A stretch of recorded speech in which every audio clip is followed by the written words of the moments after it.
सुनकर ज़माने की बातें हम अपनी अदाएँ नहीं बदलते। यकीन रखते हैं खुद पर यूँ ही अपनी खुदा नहीं बदलते। नमस्कार, आप सभी का फिर से स्वागत है हमारे यूट्यूब चैनल आरपीएस में और फिर से हम आए हैं क्लास 10th का कुछ ऑब्जेक्टिव क्वेश्चन के साथ। और वैसे क्वेश्चन को हम लेकर आए हैं जो आपके एग्जाम में बोर्ड एग्जाम में डायरेक्ट पूछे जाते हैं और ये बुक्स में आपको नहीं मिलेंगे, डायरेक्ट एग्जाम हॉल में ही इससे मुलाकात होगी आपकी। और अगर आप चाहते हैं कि मैथ में हमारा 80-90 नंबर प्लस आए तो आप मेरे साथ जुड़िए और रोज रेगुलर वीडियो आपके लिए हम बनाते रहेंगे, आपको रेगुलर वीडियो मिलता रहेगा। तो आज जो पहला क्वेश्चन है बहुत ही सुंदर क्वेश्चन है और इस क्वेश्चन से तो पहला क्वेश्चन से आज हम लोग शुरू कर रहे हैं। थोड़ा ध्यान से सुनिएगा। सवाल बोला है यदि 6 कोमा के समीकरण 3x प्लस वाई माइनस 22 बराबर 0 का हल है तो k का क्या मान होगा। हमसे पूछा है k का मान क्या होगा। अब आपको एक बहुत प्यारी सी बात समझ में आना चाहिए कि पहला वाला होता है उसको x का वैल्यू कहते हैं, दूसरे वाले को y का वैल्यू कहते हैं। चुपचाप आप इस समीकरण को लिखिए और जहां पर x मिलेगा वहां पर 6 को रखेंगे और जहां पर y मिलेगा वहां पर हम लोग k को रखेंगे और इस क्वेश्चन का सलूशन हम लोग आराम से कर लेंगे। तो पहले समीकरण क्या है, 3x प्लस वाई माइनस 22 बराबर 0। 3 के जगह पे 3 और आप जानते हो कि इस दोनों के बीच में रिलेशन है गुना का, तो हम लिख ही देते हैं गुना और जहां जहां मिलेगा x वहां वहां रखेंगे 6। तो यहां हम रख देते हैं 6 प्लस y की वैल्यू हम लोग रखेंगे k और माइनस 22 बराबर 0। इससे थोड़ा आगे बढ़ते हैं, 6 दिया ये हो गया 18 प्लस के और इस 22 को हम इधर भेज देते हैं। अगर इधर ये माइनस में है तो इधर आके ये प्लस में हो जाएगा। अब हम लोग क्या करते हैं, के को भी निकाल लेते हैं। इधर पहले से ही 22 है, 18 के पहले कोई चीज नहीं तो प्लस और बराबर के उधर इसको भेजेंगे तो जाएगा माइनस 18 और के का जो वैल्यू निकल कर आएगा ये 4 आएगा और जहां मिलेगा के बराबर 4 वही होगा आंसर। तो इसका आंसर बी सही है। आप इसको तो अब हम लोग क्वेश्चन नंबर 2 को देखते हैं। बनाने से पहले पहले क्वेश्चन को समझते हैं कि बोला क्या है। यदि समीकरण x माइनस 2x बराबर 3 तथा 3x प्लस के वाई बराबर 1 का एक अद्वितीय हल है तो k का मान ज्ञात करें। इस अब बोला है दो हमारे पास समीकरण दिया है, एक समीकरण ये और एक समीकरण दिया है ये और हमसे पूछा है इसका अद्वितीय हल होगा, इसका अद्वितीय हल होगा तो k का वैल्यू बताना है हमको कि k का वैल्यू क्या होगा। जब भी बोले अद्वितीय हल उसका मतलब उसका एक हल होगा और एक हल किसका होता है, जब रेखा एक दूसरे को प्रतिच्छेद करती है, काटती है। जब एक दूसरे को काटती है तो आपको पहले ही बताया गया है एक कंडीशन जो निकल कर आता है a1 बटा a2 और नॉट इक्वल टू b1 बटा b2। इसी फॉर्मूला पे हम लोग k का वैल्यू निकाल सकते हैं।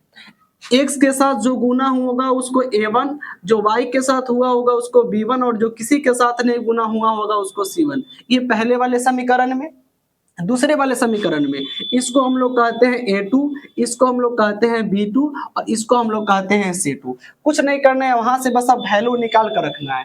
a1 का जो वैल्यू निकल कर आएगा, x के साथ कोई भी गुना नहीं हुआ है, जहां कोई नहीं वहां 1 और अब a2 की जो वैल्यू निकल कर आएगी 3 और नॉट इक्वल टू b1 के वैल्यू को हम ढूंढते हैं, b1 की वैल्यू -2 अब आई b2 की वैल्यू, तो b2 की वैल्यू वहां पर दिया हुआ है। देखिए जो y के साथ गुना हुआ रहेगा वो होगा b2 की वैल्यू, तो b2 की वैल्यू को हम लोग दिए k और अब इसको क्रॉस मल्टीप्लिकेशन करेंगे। तो क्रॉस मल्टीप्लिकेशन करेंगे तो एक से अगर k में करेंगे तो ये सीधा k होगा, एक के लिखना जरूरी नहीं है और 3 दूना -6 यानी जहां हमको मिलेगा k बराबर -6 वही हो जाएगा इसका आंसर। तो ऑप्शन नंबर बी इसका बिल्कुल ही परफेक्ट है।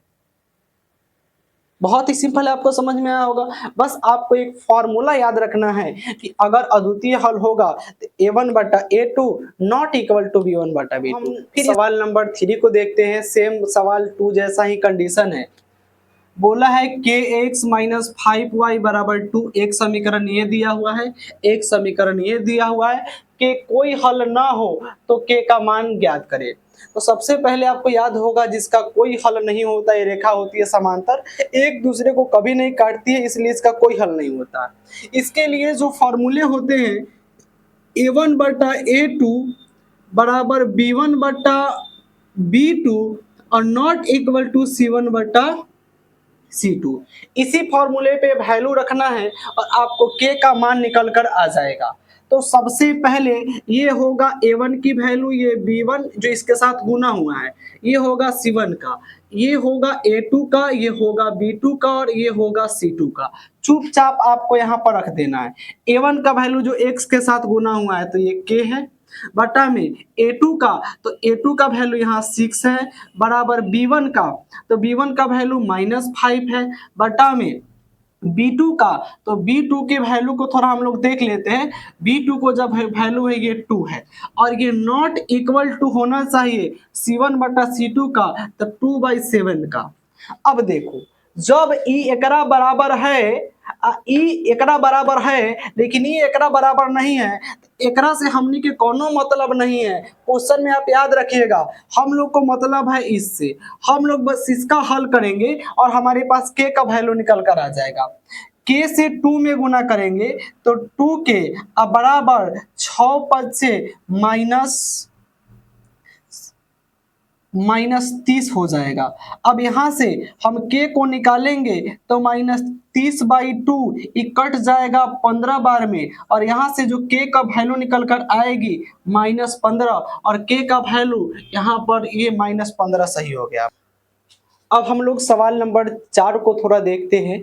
पहले जैसा ही है, k के किस मान के लिए समीकरण 2x प्लस 2y बराबर 7 तथा 2x प्लस ky बराबर 4 संपाती होगा। संपाती अगर बोल दिया है तो इसका मतलब ये है कि इसका जो मैथमेटिक्स टर्म निकल कर आएगा a1 बटा a2 बराबर b1 बटा b2 बराबर c1 बटा c2। इसके तीनों बराबर होते, अगर आपसे पूछा होता कि रेखा संपाती है तो हल कितने होंगे, तो आप कहते अनंत, और संगत है कि असंगत तो संगत।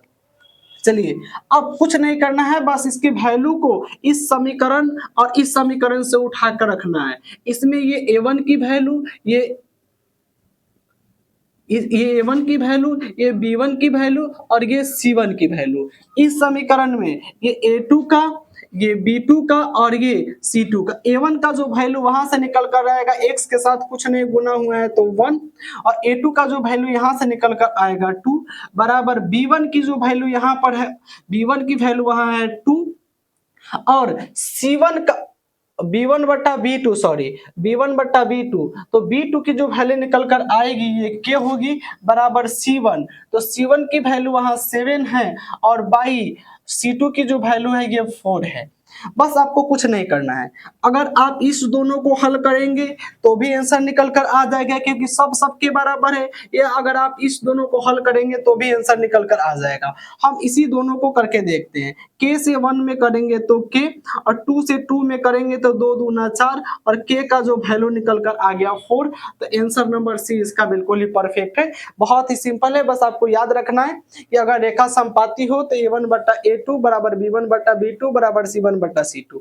और ये जो k का मान बताने वाला सवाल है, ऐसे कम से कम 2 सवाल आपके बोर्ड एग्जाम में 2025 में रहेंगे ही रहेंगे, लिख लीजिए आप अपने कॉपी पे। तो अब हम लोग सवाल नंबर 5 को देखते हैं। बहुत ही सुंदर सवाल है। बोला है कि निम्न में से कौन x माइनस 2y बराबर 0 तथा 3x प्लस 4y बराबर 10 का हल है।